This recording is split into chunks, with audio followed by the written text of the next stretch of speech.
Hi hello friends, நான் உங்களை அபிதேவ் பேசுகிறேன். வாங்க ஃப்ரெண்ட்ஸ், இன்றைக்கி நம்ம எங்கே போகிறோம்னா சூப்பர் மார்க்கெட்டில் மீன் வாங்க போகிறோம் ஃப்ரெண்ட்ஸ். இந்த சூப்பர் மார்க்கெட்டில் தான் நம்ம மீன் வாங்க போகிறோம். வாங்க ஃப்ரெண்ட்ஸ், உள்ளே போய் பார்க்கலாம். ஃப்ரெண்ட்ஸ், மீன் இப்போ வாங்க வந்துவிட்டோம். மீனை பார்த்தா மீன் ரொம்ப ஹை ரேட்டாக இருக்குது ஃப்ரெண்ட்ஸ். நம்ம ஊர் மாதிரி இல்லை ஃப்ரெண்ட்ஸ். மீனெல்லாம் ஒன்றும் வாங்க முடியாது போல், ரொம்ப ஹை ரேட்டாக இருக்குது ஃப்ரெண்ட்ஸ். எப்படியோ பேசி மீன் வாங்கியாச்சு ஃப்ரெண்ட்ஸ். பில் போகிற இடத்துக்கு வந்தாச்சு. பில் போடுற இடத்துல ரொம்ப நேரம் ஆயிடுச்சு ஃப்ரெண்ட்ஸ். Sorry friends. வீக் டேஸில் நார்மலாக இருக்கும் ஃப்ரெண்ட்ஸ். இப்போ ரொம்ப லேட் ஆகுது ஃப்ரெண்ட்ஸ். எப்படியோ அடித்து பிடிச்சி எப்படியோ ஒரு வழியாக பில் போட்டாச்சு ஃப்ரெண்ட்ஸ். பில்லு போட்டு ரூமுக்கு கிளம்பியாச்சு.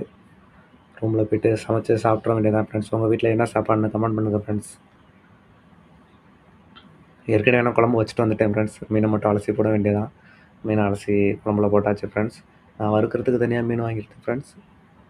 குழம்புக்கு தனியாக வாங்கியிருந்தேன். வறுவலுக்கு மசாலாவும் போட்டு வச்சுட்டு தான் ஃப்ரெண்ட்ஸ் போனேன். வந்து மசாலா வறுக்கிறதுக்கு மசாலா போட்டாச்சு ஃப்ரெண்ட்ஸ். இனிமேல் வறுத்து சாப்பிட வேண்டியதான் ஃப்ரெண்ட்ஸ். உங்கள் வீட்டில் என்ன சாப்பாடு, என்ன குழம்புன்ட்டு கமெண்ட் பண்ணுங்கள் ஃப்ரெண்ட்ஸ். பிடிச்சிருந்தா லைக் பண்ணுங்கள், ஷேர் பண்ணுங்கள், கமெண்ட் பண்ணுங்கள். நான் உங்கள் அபிதேவ் பையன். Alvin friends. வணக்கம்.